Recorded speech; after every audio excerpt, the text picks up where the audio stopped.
Muchísimas gracias, doctora Tejada. Muy interesante el caso, muy interesante y por suerte con una excelente respuesta.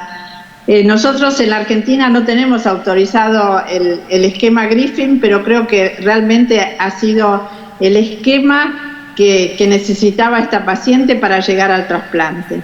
Bueno, y me toca a mí en los próximos minutos repasar un poquito cuáles son las estrategias de inducción de los pacientes con mieloma en primera línea, ya sea candidatos a trasplante como pacientes no candidatos a trasplante. Estos son mis conflictos de interés que no han cambiado que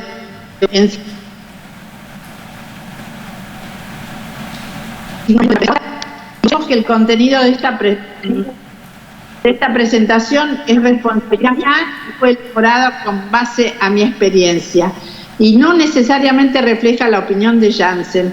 Para la solicitud pueden llamar por teléfono o mandar un correo electrónico para mayor información. Bueno, y los objetivos de estos próximos minutos van a ser hablar del tratamiento en primera línea de los pacientes candidatos y los pacientes no candidatos y discutir los tratamientos disponibles para ambos grupos de pacientes. ¿Cuáles son los pilares del tratamiento del mieloma múltiple sintomático en este caso? Bueno, punto muy importante y primer punto es el tratamiento continuo. Tratamiento continuo nosotros llamamos tratamiento hasta la progresión o hasta la toxicidad.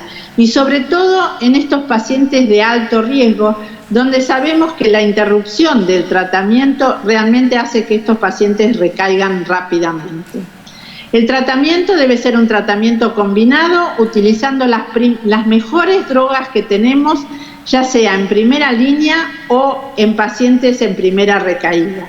¿Por qué? Porque los pacientes son más sensibles, están en mejor estado general y entonces el tratamiento combinado sería un inhibidor de proteasoma, más inmunomodulador, más dexametasona, más menos un anticuerpo monoclonal.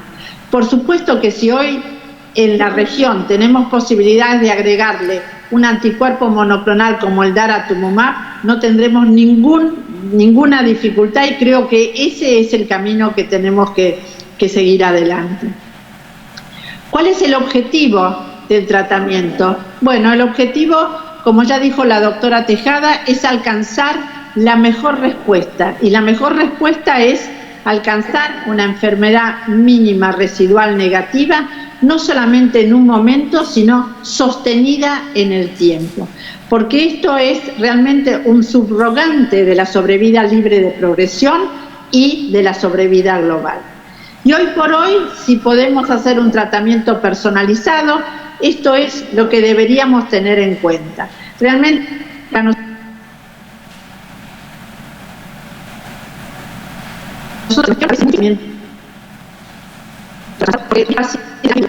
más que sepamos que el paciente que tenemos enfrente es un paciente de alto riesgo, a veces realmente resulta difícil adecuar.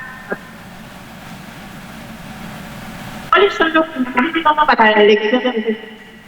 Entonces, como vimos, a corto plazo, la enfermedad residual mínima negativa y a largo plazo, prolongar la sobrevida libre de progresión y la sobrevida global con un tratamiento continuo y una combinación de drogas.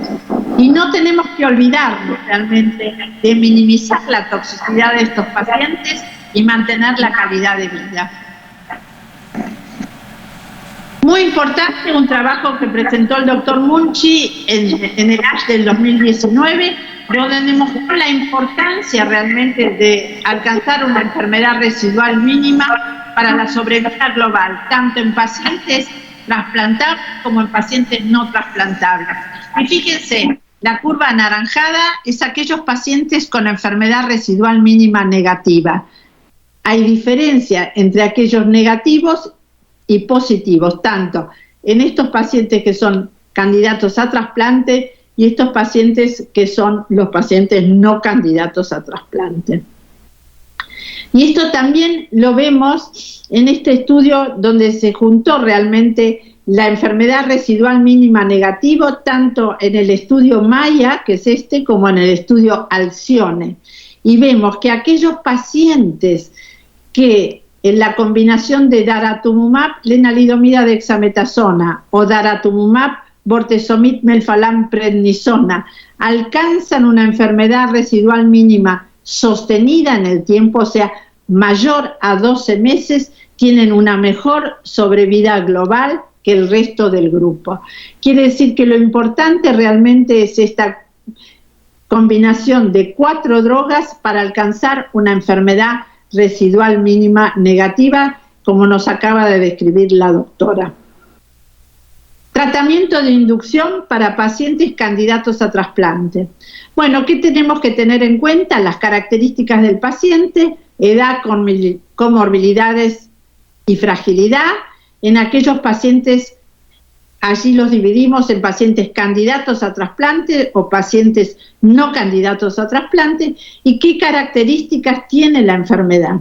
El ISS o el ISS revisado, el riesgo citogenético, si el paciente tiene insuficiencia renal, si el paciente tiene enfermedad extramedular o compromiso de órgano blanco, muy importante como el que presentó la doctora, y si es un paciente realmente de alto riesgo. Todo esto hace pensar en qué tratamiento vamos a darle a nuestro paciente. En aquellos pacientes que son candidatos a trasplante, como mostró la doctora, tenemos las guías ESMO que fueron publicadas recientemente, cuyo primer autor es el doctor Dimopoulos, y acá les recalqué en rojo aquellos pacientes que son candidatos a trasplante. La primera opción es la combinación de BRD o DARA-BTD.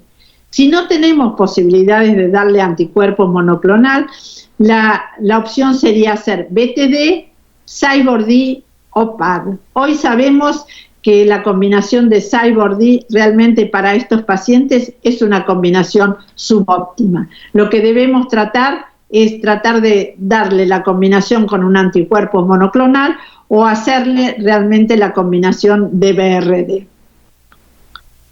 Y acá tenemos uno de los ejemplos de inducción con BRD, que es el estudio de los españoles. Los españoles hicieron 6 ciclos de lena bortezomib dexametasona, trasplante y 2 ciclos de consolidación. En total, 8 ciclos. Pero lo importante de esto es que no solamente que con el aumento de los ciclos aumentó la respuesta, como vemos aquí, una muy buena remisión parcial.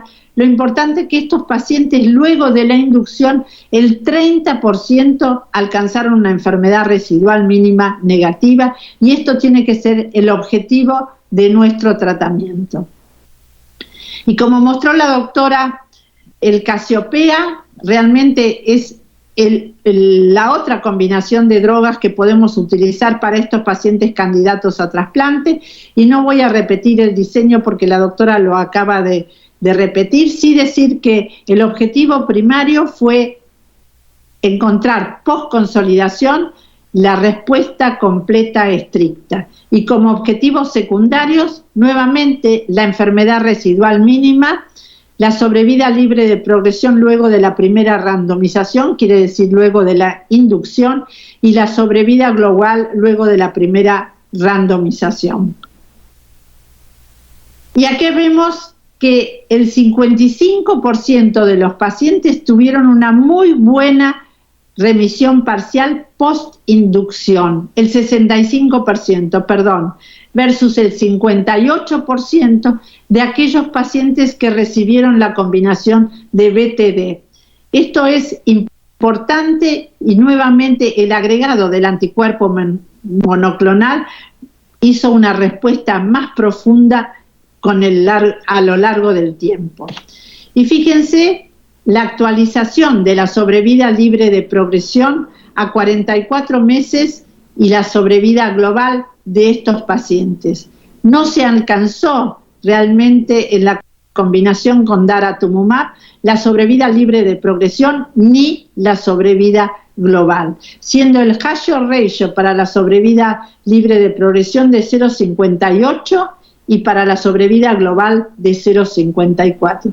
Realmente diferencia importante en favor de la sobrevida libre de progresión y de la sobrevida global para la combinación de daratumumab, bortezomib, talidomida y dexa.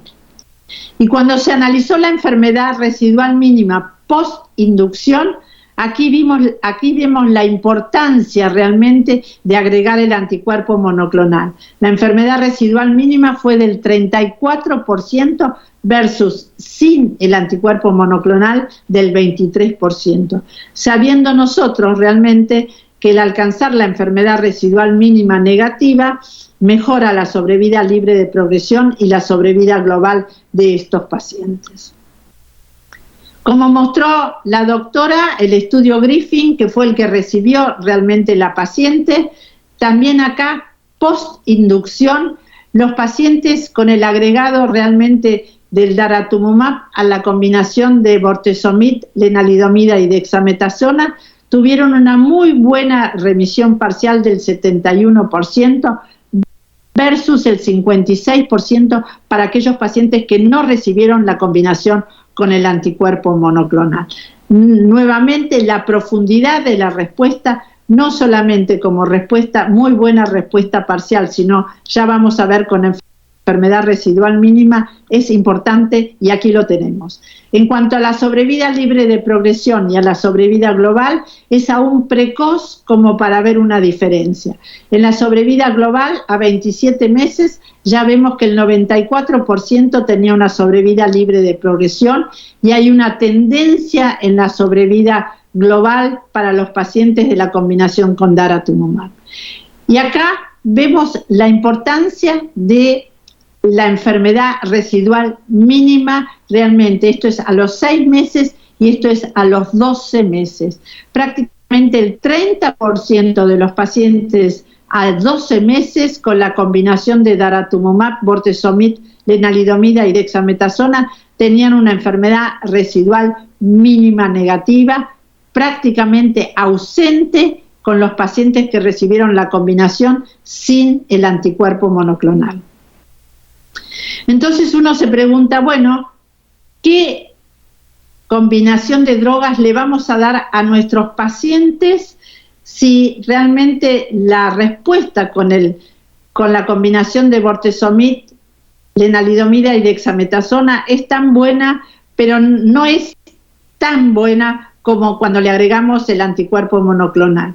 Y acá el doctor Moreau presentó este trabajo donde ajustó realmente a la combinación de daratumumab, bortezomib, talidomida, dexametasona al resto de las combinaciones utilizadas por los médicos, o sea, standard of care, digamos, BRD, BCD o BD.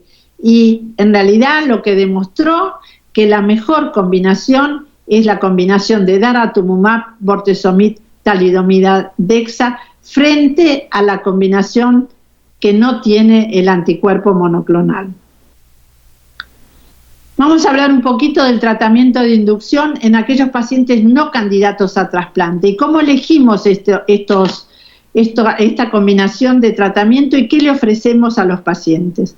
Bueno, nuevamente tenemos que tener en cuenta el paciente, la enfermedad y el tratamiento, y dentro del paciente debemos tener en cuenta algo que es muy importante, que son la edad del paciente, las comorbilidades, si el paciente es un paciente frágil, qué soporte social tiene y qué expectativas de tratamiento tienen estos pacientes.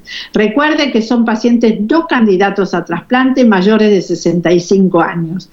Tenemos que tener en cuenta el citogenético, el estadio, el daño de órgano blanco que estos pacientes tienen, si tienen enfermedad extramedular y qué combinación de tratamiento le vamos a ofrecer de acuerdo a la eficacia y a la seguridad de la combinación. En nuestro hospital, todos estos pacientes hacen una evaluación geriátrica al inicio del tratamiento y esto lo hacemos realmente a los mayores de 65 antes de definir qué combinación de drogas le vamos a dar. Hacemos esta evaluación que fue descrita por el doctor Palumbo ya en el 2011 en un blad, para la evaluación geriátrica del International Myeloma Working Group, donde tiene en cuenta la edad, la actividad diaria, la actividad independiente diaria y las comorbilidades. Y de acuerdo a esto, lo divide en tres grupos: el grupo apto, el grupo vulnerable y el grupo frágil, y de acuerdo a esto divide a los pacientes y define qué régimen de dosis le ofrece a este grupo de pacientes. Nuevamente, las guías ESMO del 2021 para estos pacientes no candidatos a trasplante: elige la combinación de BRD o el esquema Alcione o el esquema Maya como primera opción. Como segunda opción, si esto no es posible, tenemos la combinación de Vista o la combinación del esquema FIRST. Y de luego tenemos otras opciones como los dupletes o el CyBorD o la combinación de bortezomib dexametasona o melphalan prednisona. Rápidamente, esto es el esquema de lo que nosotros llamamos BRD Light. Son pacientes que reciben lenalidomida 15 miligramos del día 1 al 25, bortezomib semanalmente en forma subcutánea y dexametasona 20 miligramos. Son ciclos de 35 días y en este protocolo, que solamente ingresó 50 pacientes, la remisión completa fue del 44%, con una respuesta global del 86% y una muy buena respuesta parcial del 66% después de 4 ciclos. Es importante saber que el tiempo a la respuesta es un tiempo muy rápido y que tuvieron realmente muy pocos eventos adversos, como la polineuropatía de grado 3 o 4 en el 2%, pero sí estos pacientes tuvieron neutropenia en el 14%.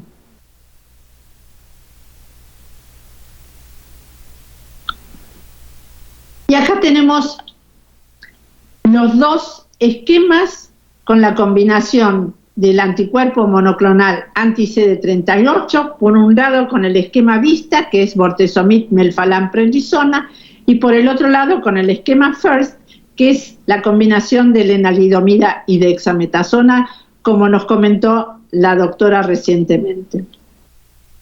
Y aquí tenemos presentado recientemente en el EJA la sobrevida libre de progresión tanto en el Alcione como en el Maya.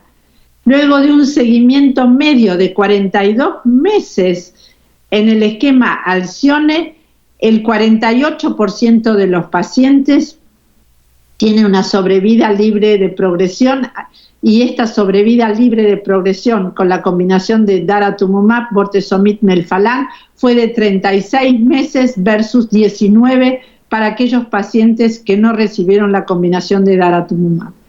Y en el esquema Maya, luego del seguimiento de 5 años, la sobrevida libre de progresión no se alcanzó realmente en los pacientes con daratumumab, lenalidomida, dexametasona versus 34 meses para aquellos pacientes que no recibieron la combinación con el daratumumab.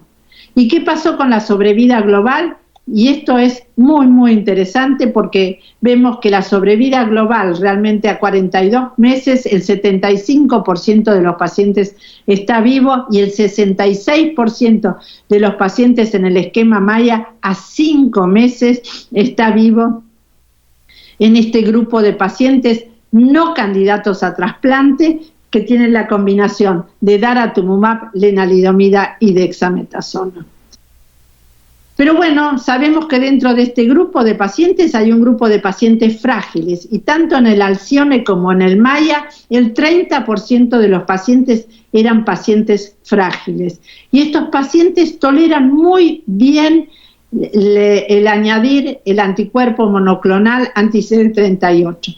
Y fíjense, en el esquema Alcione la sobrevida libre de progresión fue de 33 meses versus estos para los pacientes frágiles versus aquellos pacientes que no lo han alcanzado todavía para los pacientes FIT. Sin embargo, la diferencia es muy importante para aquellos pacientes frágiles que no tienen el anticuerpo monoclonal en su combinación de drogas. Y lo mismo pasa para aquellos pacientes que hacen la combinación de daratumumab con lenalidomida y dexametasona. Recuerden que para evaluar a estos pacientes frágiles utilizamos la edad, el performance status, el Charlson y la edad, digamos, la actividad diaria y la actividad independiente.